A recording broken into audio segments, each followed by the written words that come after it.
Before My Heart Gives Out by Kira 18 on AO3. Chapter 32. As My Heart Gives Out. The world tilted and morphed, yet never settled. His head ached, his skull throbbing as he tried to tune back into his surroundings. Dust and dirt caked the air around him, making it incredibly hard to breathe. Something heavy weighed down in his chest. The crushing pressure made it impossible for his chest to expand. He tried to move.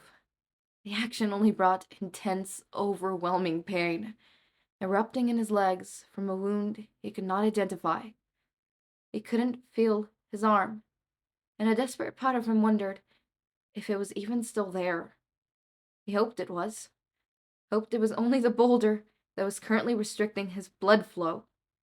His breath came in heaves, panic rising, almost suffocating within its intensity. It surprised him, really, that he was breathing at all. The third bomb was smaller than the others. It seemed its sole purpose was to take down the warehouse, to take him out.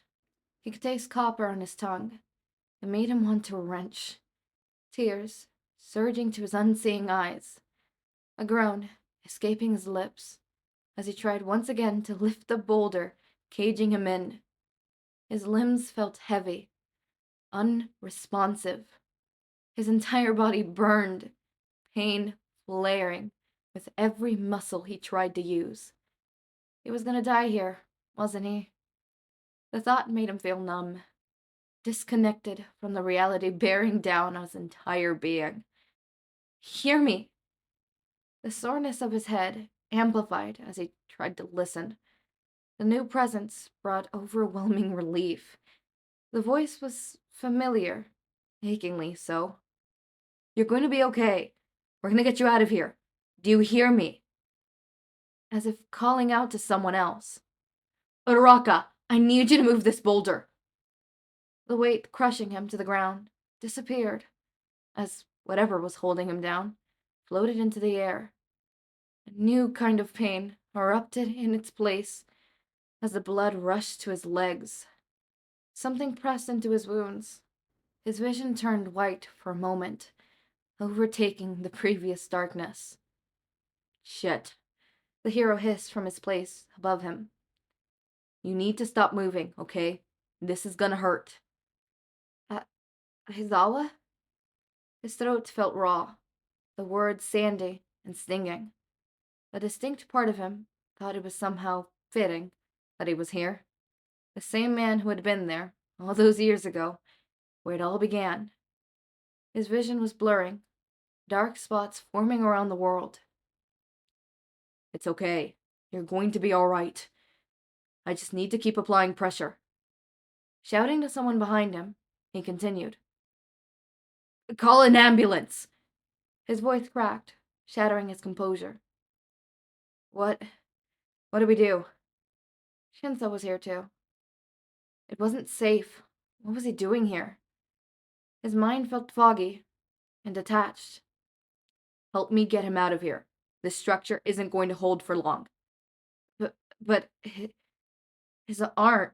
Now, Shinsou, I need you to pull yourself together. Without truly registering the words, he felt two pairs of arms wrap around him.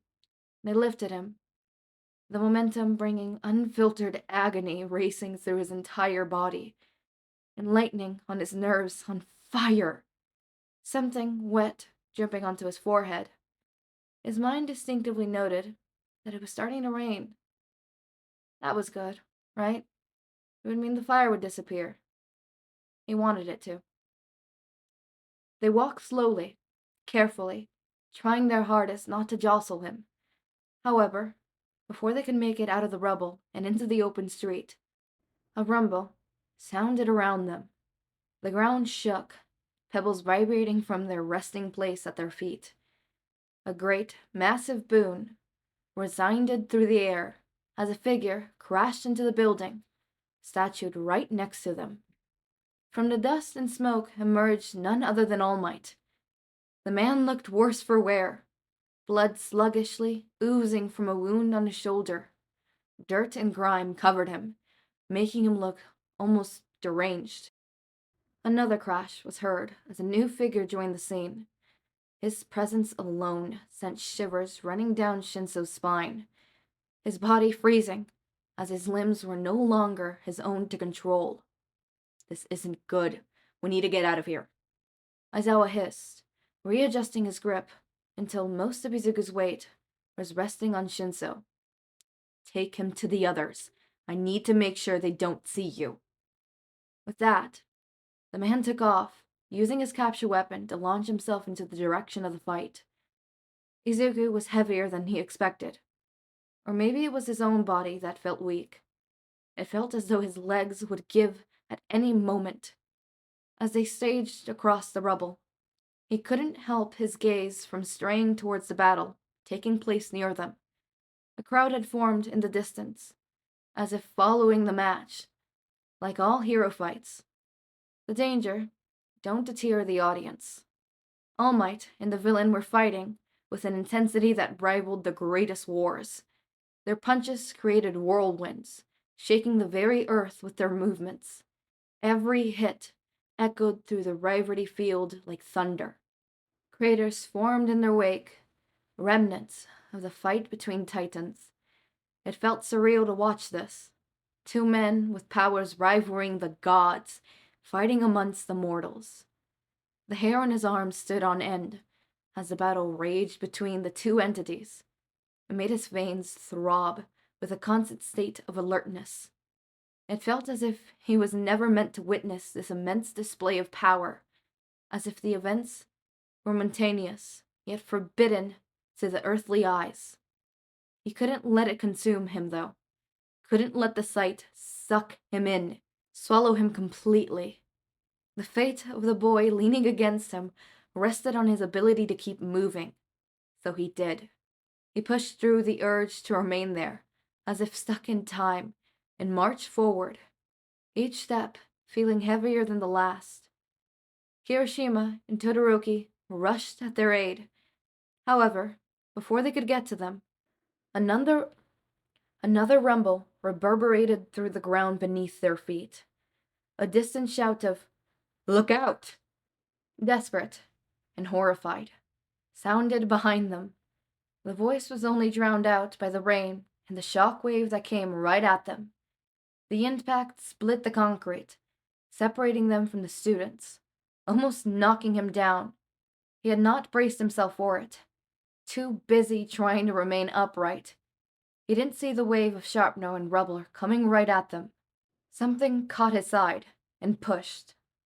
The next thing he knew, he was tumbling down, skidding across the ground, skin scraped raw as he rolled across the dirt, wheezing as the breath was knocked out of him.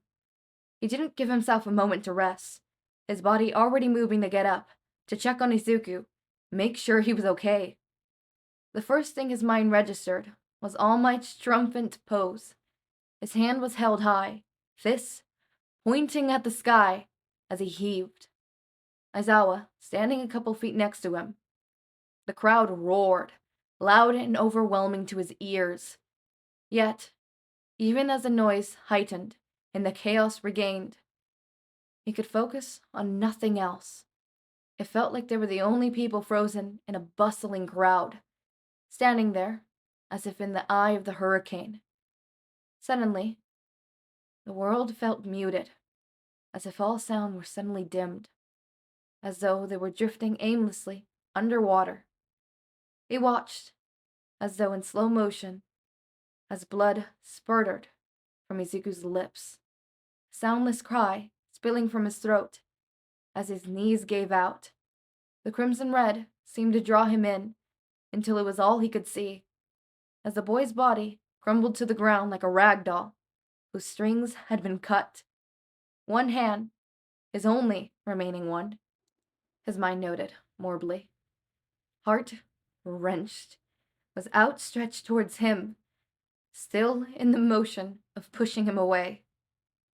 That sight would forever be engraved in his mind, a picture straight out of his nightmares. It felt hollow, unmoving, as he realized just what had happened. A metal rod was sticking out of Izuku's chest, His soot-covered costume, rapidly darkening with blood, was a drenched kind of horror. He saw a small smile stretch across Izuku's features, as if the teen was pleased, satisfied. His body moved, even as his mind reeled, limbs feeling sturdier than his psyche as he stumbled towards the boy's fallen body.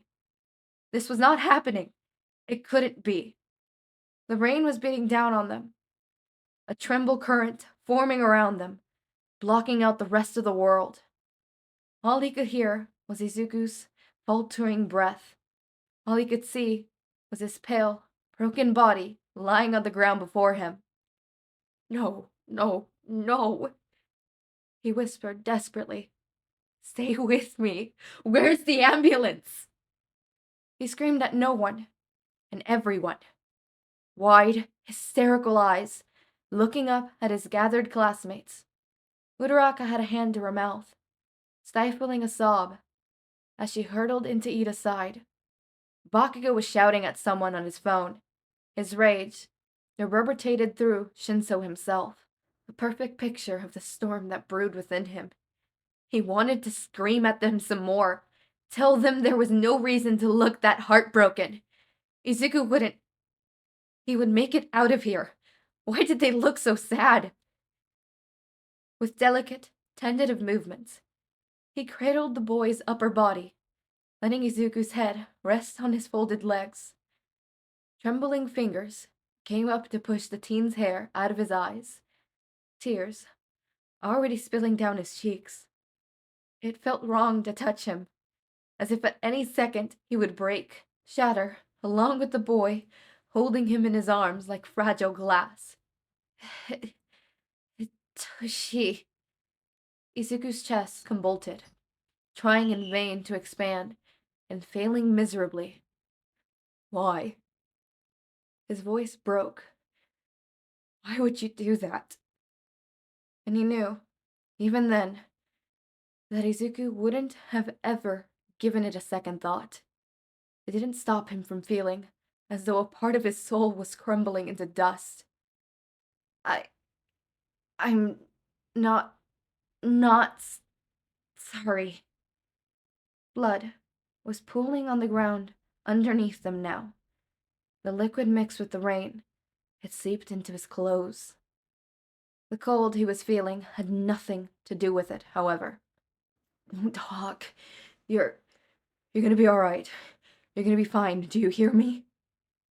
His voice was breathy, hysterical. Don't talk. You're gonna be alright. You're gonna be fine. Do you hear me? His voice was breathy, hysterical. Everything's going to be fine. He felt his heart feel like it was being shattered into pieces, washed away with the downpour along with the tears that slid down his face, indistinguishable from the rain. It's okay. The words were broken and faltering. The pain was now evident on the teen's features. His eyebrows scrunched with agony, despite the smile showing his bloodied teeth. His eyes, though, his pale, green eyes, were clearer than he'd ever seen them before. It reminded him of that day, all those months ago, standing in the rain. I was never meant to live this long. Stop! You're not going to die. Do you understand? You're not allowed to die on me. You promised you wouldn't. He couldn't bring himself to say it out loud. They had promised each other. We had so much left to do. They were supposed to have more time. You promised. He repeated, feebly, another sob racking his body as he clutched desperately at his fading love, afraid he would disappear at any moment, wash away with the rain. He could hear Yaoyorozu and Kirishima openly crying now. Bakugo was silent. However, crouched near them on Izuku's right, his phone held loosely in his hand, as if he had forgotten about it. eyes trained aimlessly on the ground. Where are the medics? Come on, someone go get them already! What's taking? A touch to his cheek made him falter, gaze immediately drawn back to the boy, shaking in his hold. The touch was feeble, as light as a feather, surely leaving a blood trail in its wake. It brought warmth to his chest, even as it threatened to tear his heart apart. Hey. Izuku's eyes were somehow meeting his own now. The calm green pulled him into their depth, as if by a trance. It's raining, Hitoshi. A small, fragile smile stretched the boy's face. Bloodied, yet no less precious. He could feel it, the last remnants of life, threatening this boy to the waking world, unraveling like loose threads on a thrown tapestry, as brittle as powdery sand, slipping through his fingers. He could see it, the exact moment life seemed to drain from those emerald eyes. The moment the last breath of air escaped his falling lungs. He could feel it in his very bones, as if there was no one lying there, wasting away before his eyes. I always hoped it would rain. The pain he felt shaking into his heart was unbearable, making him want to howl into the night, scream at the world for this unfairness, for its cruelty. No. He pulled the boy closer to his chest, head burrowing into the boy's neck, wanting nothing more to be closer to him, to have him open his eyes and talk to him. Please, no. He wanted anything but this empty vessel he was clutching onto like a lifeline. His body heaved with unsuppressed sobs as he went with everything he had. What are you doing? Get him up! Sirens frailed in the distance, but his mind barely registered it. He didn't bother to look up at Bakugo. He couldn't bring himself to tear his gaze away from the boy in his arms. The medics are almost here. The rain, beating down on them, made the boy's hair fall over his eyes, making him look almost deranged. Hey, man, don't... Kirishima's cried, feebly. What the hell is your problem? Do you want him to die? The blonde shouted back, tone frantic as he got closer. Shinsou's arms, unconsciously tightening around the body in his grasp. Stop. The whisper sounded broken, even to his own ears. It's over. The words felt thick, wrung to his throats. Just stop. He looked up then, sorrow and a deep, coiling sense of sadness burned in his eyes as he pleaded for Bakugo to understand. He's gone. He watched the moment reality seemed to settle over the boy, like a weight too heavy for any of them to bear. It brought him down onto his knees, as a scream, louder and harsher than he's ever heard, tore itself out of his lungs as he punched the ground in his anger, splashing the water beneath on contact. It filled the air with anguish, sending vibrations echoing into Shinsou's very soul, only making him want to cry harder, to disappear, to no longer exist. It was there, under the heavy rain, cold and unforgiving, that Shinsou lost everything he ever loved. Light shined through the thinly veiled fabric hanging on the walls, separating the rooms from the outside world, as if time was meaningless here, inconsequential. The moon was high in the sky, clear and void of any clouds or blemish. There, amidst the darkness, inside an abandoned drawer, rest a paper and a red pen.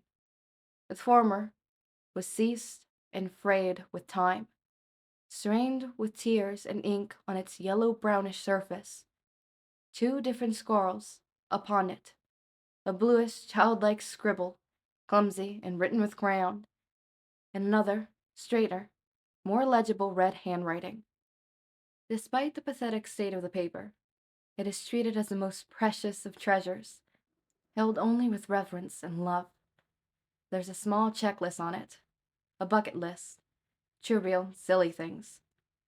A desire to do something reckless, a desire to save, to help. All of them were marked as completed, checked. One item was stretched, as if the boy had tried to erase it, but failed. The wish to become a hero. Next to the blue discarded wish, the words, "Become a hero," were written in red, marking them as achieved. And finally, on the bottom, in bluish, childish scrawling, were the words, "Fall in love." The box next to him was marked as checked. Okay, so, I, hold up, I need to move this mic closer.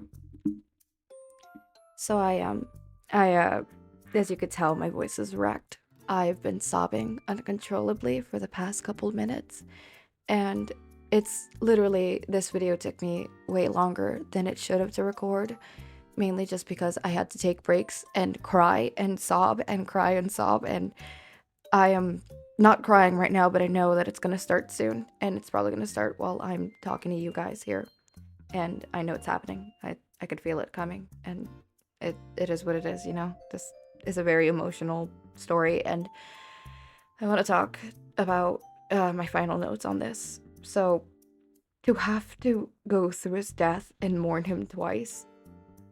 Okay, I kind of know what Bakugo feels like. Nice. We love that. It really hit me because we really did. I thought he died in the last chapter. Yesterday's chapter. I thought he died. I genuinely thought he died, and it turned out he didn't die, and he was actually alive. And when I sat down to do this chapter, I thought I was just gonna do the funeral. No, I was wrong. I was wrong. It wasn't just funeral, and I think I would have preferred the funeral, and just reading that really broke me. And I think what broke me more is the fact that it was raining, and how I just know instinctively and by context clues that Izuku was probably able to see Hitoshi, and that was probably the last thing he saw, Hitoshi's face. And God, that hurts my soul, you know? It really does. And this is why I needed the mic next to my voice, and I'm gonna lower the music because I know for a fact that I'm quite literally whispering. It just, it hurts. It hurts. It really hurts. It really just hits you in the gut because you are expecting for it to be over. You're expecting for it to be done. You're expecting for this to be heartbreaking in the sense of watching everyone around him, you know, like probably mourn over his dead body. He did not expect to be given that last little sliver of, oh, he's alive. Great. Amazing. You know, and have to go through his death again. And, you know, I didn't cry this much with his first death, quote unquote, his first death. You wanna know why I cried this much? Because a death is not as heartbreaking as it is. Like, don't get me wrong, a character dying is heartbreaking, but what really breaks you and shatters you is the characters around them reacting to it. And having to voice, what's it called? Shinsou literally saying he's gone. I hope you know that wasn't me acting. That wasn't. That was my genuine reaction. Because I'm like, okay, he's gone. Okay. And I think the line that truly broke me and I started sobbing for like a good hour is, I'm gonna re-say it. It was there, under the heavy rain, cold and unforgiving, that Shinsou lost everything he ever loved. It went full circle. It really did. Really? We're gonna go back to the first line we ever see, you know, the summary, and then we're gonna go back to what we see in chapter 1 and what Izuku keeps saying. I hate you, Kira 18. because you broke my heart. You broke my heart. And I know damn well you're not gonna put it back together in As My Heart Gives Out. I know damn well. I know that one, although Izuku lives during that, does not mean that I don't think Izuku's gonna live. I can't think of a way for Izuku to live past his terminal illness. I'm gonna say terminal illness because I don't know what else to say.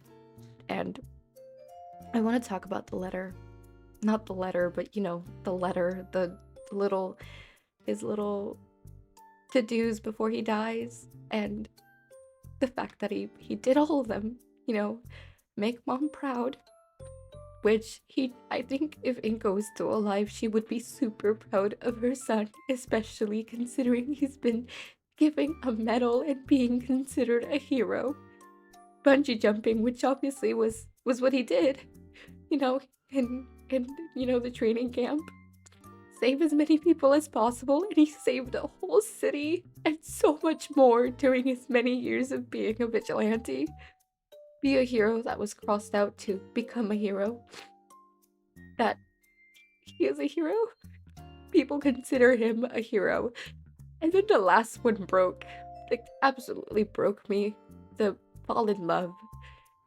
Really, he accomplished all his things, and I really thought that this was going to end up being a death where Izuku is, he's dying and he's like, I don't want to die, or not necessarily I don't want to die, but like the whole I didn't get to do everything I wanted to. It's what we were led up upon. It's what we thought was gonna happen. But no, I feel like in his dying moments, Izuku was probably happy. He's like, I saved, Shinsou. I saved so many people. I'm happy. I'm good. I'm proud, and I know my mom would be proud. He's probably seeing Shinsou's face, and that's why he said, I'm not sorry. He's not sorry. He's not. And I feel like he felt accomplished, and when he finally took his final breath, I feel like he felt like he was ready. And that breaks my soul, because he's just 15. He was ready to die. He's just 15. God. And I genuinely thought this was going to be an abrupt... Obviously, this isn't an abrupt death. I'm not saying it's not. But I thought it was going to be the type of death where it's like he doesn't get to accomplish his dream. And he did. He did. This is the death that hurts, because the character is okay with his death, his own death, right? But everyone around them is not. As it mentions, to Shinsou, this is the moment he lost everything he loved. Which, I'm concerned, Shinsou, what about your family? What about your mom and dad? Unless, you have, oh wait, no, he mentioned he has foster parents. Oh, that's even worse. Hold up. Oh my god. It's foster parents, meaning that, oh, he truly did lose everything he loved that day. Okay. Ooh, alright. You could tell that I'm, at the brink about to, start sobbing.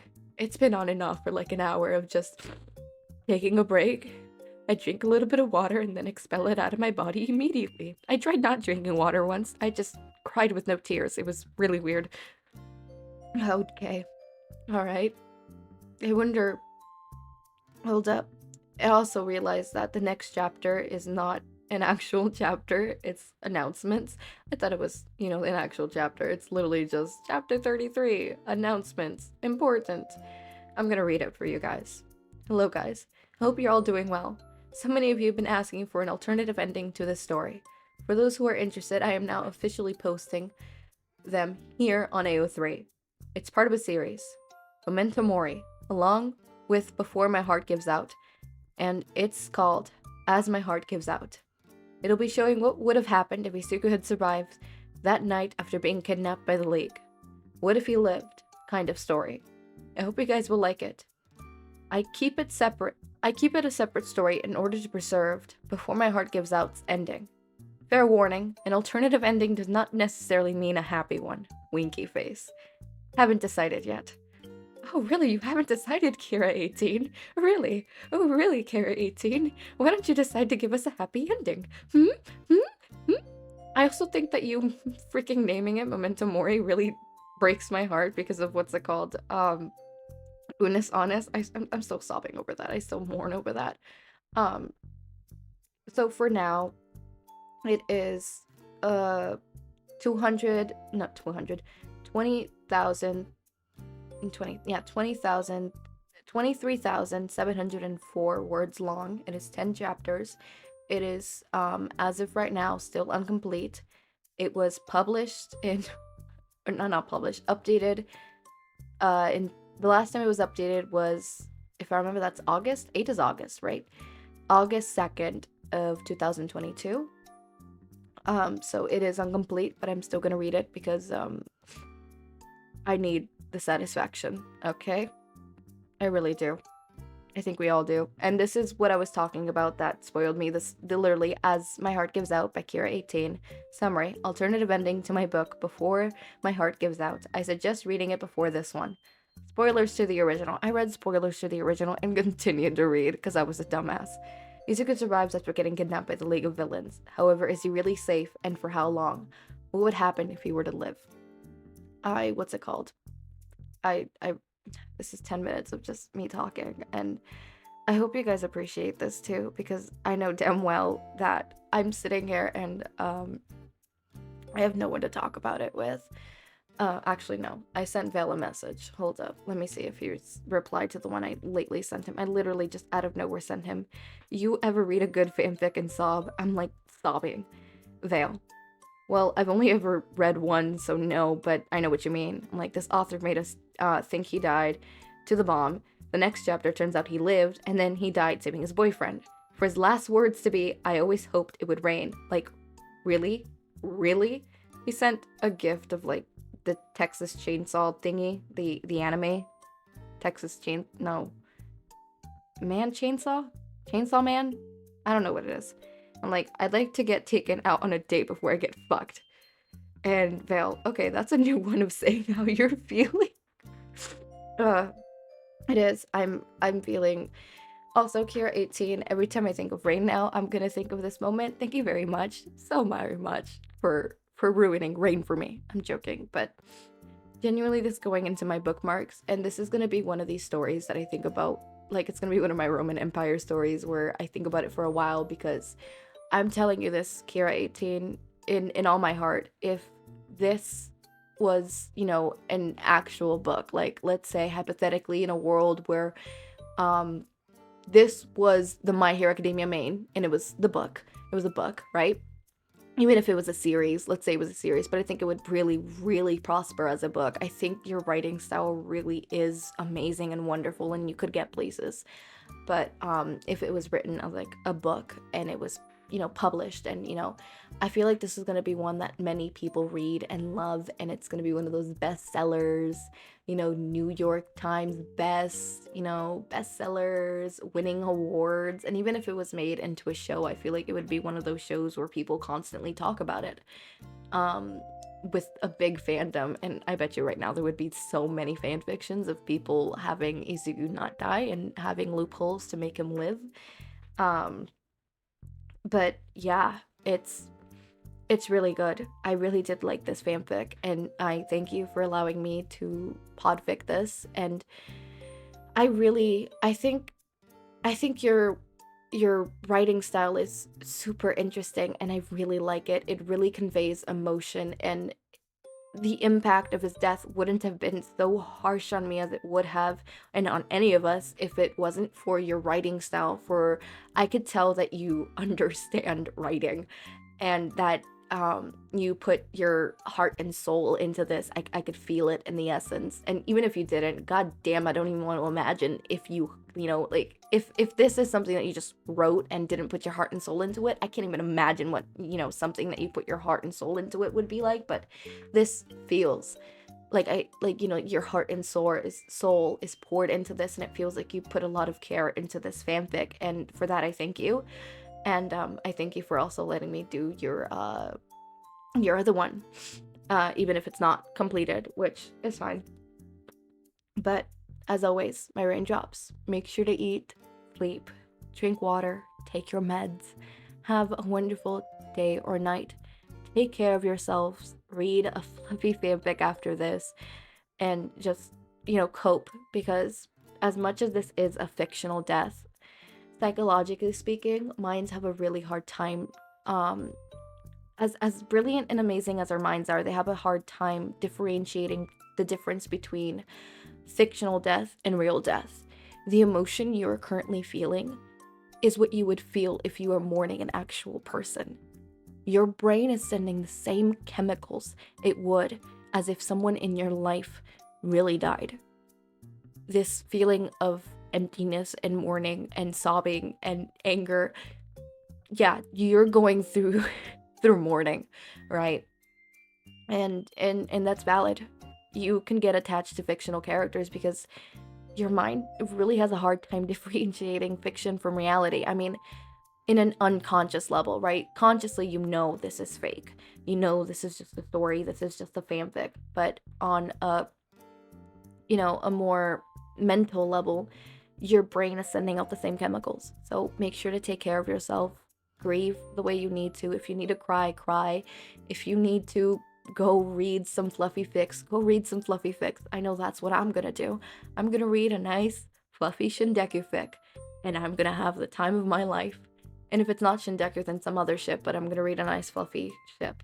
A fluffy fluff fic. Fluff, fluff, fluff. No inks at all, just fluff. But link to my Discord server is down in the description if you want to talk to someone else in another community who, probably has gone to the similar things. Go ahead, go into the comments, the description, go into the, the AU3 fic itself and comment there. I've seen a lot of people comment there and I've been reading through those comments. And link to my Discord server and socials are down in the description. Subscribe to see more of my content, and thank you so much for watching.